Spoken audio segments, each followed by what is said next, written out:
नमस्कार दोस्तों, बात करते हैं ट्राइडेंट लिमिटेड की 64.8 का स्टॉक हो चुका है। 14 मिलियन शेयर्स यहाँ पर ट्रेड हुए हैं। ओवरऑल अगर आप बात करते हो ट्राइडेंट बहुत ही अच्छे स्पेस में यहाँ पर बना हुआ है। खबरों की बात करो, आप रिजल्ट की बात करो, आप चार्ट पैटर्न की बात करो, बहुत अच्छा चार्ट यहाँ पर लगातार बन रहा है। बात करेंगे इस वीडियो में क्वार्टर थ्री के ऊपर बड़े डिसीजन आना स्टार्ट हो चुके हैं। कब तक आने वाला है आपका क्वार्टर थ्री के नंबर्स, साथ में क्या आपको उम्मीद करके चलना चाहिए, साथ में ही एफआईआई एफपीआई की शेयर होल्डिंग भी आ गई है यहाँ पे कि ट्राइडेंट में उन लोगों ने काफी ज्यादा शेयर होल्डिंग स्टेक यहाँ पर बाय किया है। क्या उम्मीद करना चाहिए आपको इस हफ्ते के टारगेट से, उसकी भी चर्चा यहाँ पर होगी। चलिए शुरू करते हैं इस वीडियो को। बट उससे पहले अगर आप चैनल पे नए हो तो प्लीज चैनल को सब्सक्राइब कर दो and hit the bell icon ताकि आपको नोटिफिकेशन मिल सके। चलिए स्टार्ट करते हैं। सबसे पहले अगर आप बात करते हैं स्टॉक का चार्ट देख लेते हैं, उसके बाद बात करेंगे खबरों की। डेली चार्ट में मैं आ जाता हूं। यहाँ पे आप देखो डेली चार्ट में थोड़ी सी प्रॉब्लम यहाँ पर है। दो कैंडलस्टिक इस हफ्ते की जो बनी है आपकी, that is in technical error zone, यानी कि यहाँ पर थोड़ी गिरावट आपको फेस करना पड़ सकता है। ओवरऑल अगर आप बात करते हो ट्राइडेंट एक अच्छा स्टॉक है, एक बड़ा स्टॉक है, बड़ी कंपनी है और लगातार प्रॉफिट मेकिंग कंपनी है। तो उम्मीद यही करनी चाहिए कि थोड़ा बहुत करेक्शन के बाद दोबारा से अपनी जो जर्नी है उसको रिन्यू करेगा। तो मंडे अगर थोड़ी बहुत गिरावट होती है या रैली के बाद थोड़ी गिरावट होती है तो आपको थोड़ा सब्र करके चलना पड़ेगा। स्टॉक अभी जैसा मैंने बोला टेक्निकल एरर जोन में यहाँ पर बना है, तो थोड़ा सा यहाँ पर गिरावट के साइड में आपको देखने को मिल सकता है। बट ओवरऑल अगर आप बात करते हो तो स्टॉक बहुत ही अच्छा बना है। यहाँ से एक बड़ी जर्नी की शुरुआत हो सकती है, जो प्रीवियसली आपने लास्ट टाइम अभी आपने देखा था। ये वाली जर्नी जो इस तरह की जर्नी थी वो यहाँ पर दोबारा से आएगी। स्टॉक कंटिन्यू करेगा वहां पर आपका। कुछ दिनों की एक साइडवेज की जर्नी के बाद ट्राइडेंट जो है वो दोबारा से अपनी जर्नी कंटिन्यू कर सकता है। इसी वजह से अगर आपने अभी तक खरीदारी नहीं की है तो बिल्कुल ये खरीदारी करने का मौका है। स्टॉक आप देख लो कि यहाँ पर 9 डे मूविंग एवरेज और 20 डे मूविंग एवरेज के ऊपर बना हुआ है लगातार। 44 डे जो ईएमए है आपका उसके भी ऊपर ट्रेड कर रहा है। जहां तक बात रही आपके आरएसआई की 76 पॉइंट्स का आरएसआई है। मैकडी आपका स्ट्रांगली बुल रन में और हिस्टोग्राम अभी भी आपके अपर साइड बन रहे हैं। यानी कि वॉल्यूम तो है, साथ साथ में यहाँ पर ट्रेडिंग भी बहुत गजब की हो रही है। ओवरऑल अगर आप बात करते हो कहीं ना कहीं चार्ट पैटर्न एकदम बाइंग सिग्नल दे रहा है एंड कोई भी लैग यहाँ पर नहीं है।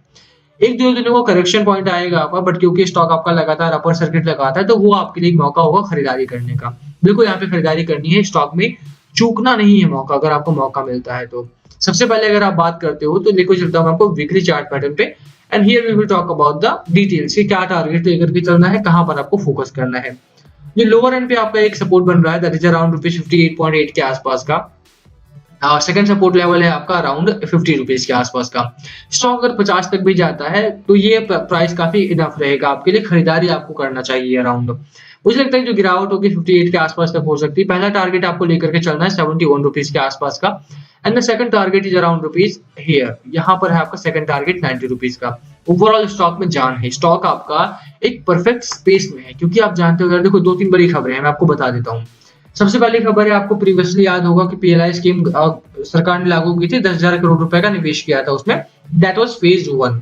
फेज 2 भी इसका लॉन्च हो रहा है इस समय पे। तो फेज 2 में भी अराउंड 12 से 14,000 करोड़ रुपए के आसपास का निवेश यहाँ पर आने की उम्मीद है। गवर्नमेंट टेक्सटाइल जो सेक्टर है आपका, उनके लोगों के साथ बातचीत कर रही है इस समय पे।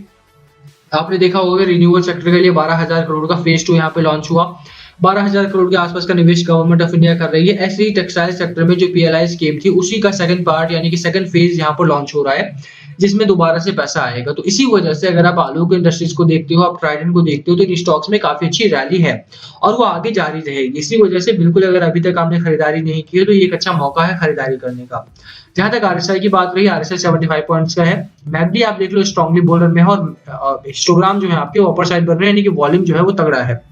4 हफ्ते 5 हफ्ते यहाँ पर एक नीचेले स्तर पर बना रहा है। तो यहाँ पर मेरी उम्मीद यही है कि 71 के आसपास के टारगेट्स आपको कम से कम इस हफ्ते में आते हुए दिखाई दे सकते हैं, अगर मार्केट लैग नहीं करता है तो। ये बात आपको ध्यान से सुनना चाहिए, क्योंकि मार्केट के ऊपर कुछ नेगेटिव पॉइंट्स है, नेगेटिव फैक्टर्स हैं जो मार्केट को वी डाउन कर सकते हैं इस हफ्ते में। कौन कौन से नेगेटिव फैक्टर्स हैं उनकी बात करेंगे, बट अभी के लिए आप समझो कि चार्ट क्या कह रहा है। 71 का पहला टारगेट, 90 का दूसरा टारगेट आपको लेकर के चलना है। शॉर्ट टू मीडियम टर्म के लिए निवेश करना है, कम से कम 3 से 5 महीने के लिए निवेश करना है, इससे कम के टाइम फ्रेम के लिए निवेश मत करना। उसके पीछे कई कारण है। लोअर एंड पे जो सपोर्ट मिल रहा है आपको 58 के आसपास का है, तो बिल्कुल खरीदारी का चार्ट पैटर्न है, बाय सिग्नल है, यहाँ पे बिल्कुल बाय करना चाहिए। जहां तक देखो बात रही डिलीवरी की, डिलीवरी परसेंटेज बढ़िया है, यहाँ पे 77% का डिलीवरी है। उससे पहले 100% delivery, before that 60%, before that 46%, before that 59%, before that 45%। अगर आप पिछले 2 से 3 दिनों में देखोगे तो 60% से लेकर के 100% तक की डिलीवरी यहाँ पर उठाई गई है, जो कि काफी बढ़िया है। अगर भारी डिलीवरी यहाँ पर उठती है तो उसका सीधा जो एक इम्पैक्ट जाता है वो स्टॉक के प्राइस पर जाता है, इन्वेस्टर के माइंड पर जाता है, एंड उसके बाद स्टॉक में आपको अच्छी खासी रैली देखने को मिलती है। बिल्कुल यहाँ पे खरीदारी करनी चाहिए आपको। जहां तक देखो बात रही, जैसे मैंने बोला क्वार्टर 3 के नंबर्स की, तो क्वार्टर 3 में आपका जो एक बोर्ड मीटिंग होने वाली है वो है आपकी 18 जनवरी को। यहाँ पर आप देख लो 18 जनवरी 2022 को बोर्ड मीटिंग है अबाउट दैट कि कब आपका क्वार्टर 3 लॉन्च किया जाएगा, क्वार्टर 3 किस तरह का देना है। और साथ में ही आपका जो है वो इंटरिम डिविडेंड की भी अनाउंसमेंट यहाँ पर होगी। साल में 2 से 3 बार ये लोग डिविडेंड अनाउंस करते हैं।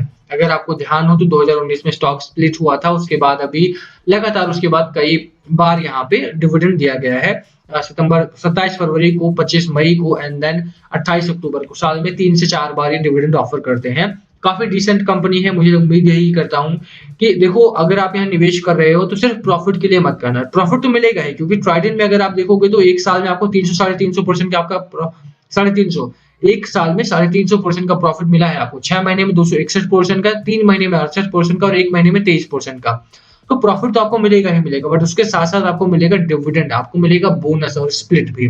ठीक है, तो उन चीजों के लिए भी निवेश आप यहाँ पर कर सकते हो। परफेक्ट कंपनी है, यहाँ पर आपको सब कुछ मिलने वाला है।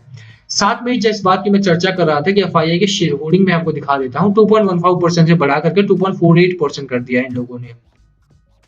अच्छी बात है। देखो प्रॉब्लम ये थी कि लास्ट टाइम भी मैंने आपको बोला था कि एफआईआई एंड एफपीआई अगर किसी कंपनी में इंटरेस्टेड है, अगर 10 रुपए की कंपनी है, वो तो 10 रुपए से वो 11-12 रुपए तक के टारगेट के लिए नहीं आते। वो आते हैं कि जब 10 रुपए की कंपनी है तो कम से कम 50 की हो जाए। और ट्राइडेंट के केस में अगर आप बात करते हो 50 रुपए का स्टॉक है तो कम से कम 100 का 150 का करके जाएंगे ये लोग। तो तब तक के लिए कम से कम आपको यहाँ पर स्टे करना चाहिए जब तक कम से कम ये कंपनी 150 रुपए तक ना हो जाए। बिल्कुल यहाँ पे अपनी पोजीशंस को होल्ड करना है, बाय करना है। स्टॉक अच्छा है, हेल्दी स्टॉक है, हेल्दी कंपनी है। क्वार्टर 3 की जहां तक चर्चा रही, 24% के आसपास का मार्जिन है और स्टेबल मार्जिन है। लगातार मार्जिन में इंप्रूवमेंट देखने को मिलती है, रेवेन्यू में इंप्रूवमेंट है, नेट प्रॉफिट में इंप्रूवमेंट है। तो बिल्कुल खरीदारी करने की मेरी सलाह आपको यहाँ पर रहेगी। बिल्कुल खरीदारी करके चलो, स्टॉक अच्छा है और दोनों ही टारगेट्स मैंने आपको बता दिए हैं। जहां तक देखो बात रही कि बाजार कैसा है, बाजार बढ़िया चल रहा है। ओमिक्रॉन के केसेस लगातार बढ़े हैं, जो कि एक डिस्टर्बिंग फैक्टर है, एक प्रॉब्लमेटिक सिचुएशन है। अगर ये सिचुएशन कंट्रोल में नहीं आती, 2.5 लाख केसेस एक दिन में रिपोर्ट हुए हैं कल के दिन में। हालांकि कुछ जगहों पर जहां पर एकदम से केसेस बढ़े थे वहां पर कम भी हो रहे हैं। ओमिक्रॉन केसेस मुंबई में कम हुए हैं, दिल्ली में थोड़े से केसेस पे कंट्रोल है। जहां पर एकदम से बढ़े थे वहां पर थोड़ी कमी भी आई है। ओवरऑल सिम्टम्स की अगर आप बात करो या केसेस की बात करो, वहां पर लगाम लगाई जा रही है। कोशिश है कि जो वैक्सीनेशन के थ्रू हो या बूस्टर शॉट के थ्रू हो, यहाँ पर थोड़ी कमी की जाए। बहरहाल अभी के लिए डर फैला हुआ है बाजार में। एफआईआई की अगर आप बात करो, एफआईआई ने 1600 करोड़ की बिकवाली 14 जनवरी को की थी और उससे पहले 13 जनवरी को 1000 करोड़ का माल डंप किया था। तो बाजार में डंपिंग चालू है और डीआईआई अभी भी खरीदारी कम कर रहे हैं। तो बिल्कुल देखो, अगर आप खरीदारी करते हो, शॉर्ट टू मीडियम टर्म करना है। बहुत सारे फैक्टर्स है जिनको फोकस करके चलना है। वीकली पैटर्न में अगर आप बात करो तो वीकली पैटर्न आपको नहीं लेकर के चलना है, वीकली टारगेट मत लेकर के चलना है। बट अभी खरीदारी करो, अच्छा स्टॉक है, अच्छा टारगेट आपको मिलेगा यहाँ पे शॉर्ट टू मीडियम टर्म में। बाकी last call must be yours. क्या है आपकी स्ट्रैटेजी स्टॉक को लेकर के, प्लीज कमेंट करके शेयर करना। वीडियो को यहीं खत्म करेंगे। पसंद आए तो लाइक करना, चैनल पर नए हो तो सब्सक्राइब किए बिना मत जाना। Thank you for watching and please comment below अगर कुछ पूछना हो तो।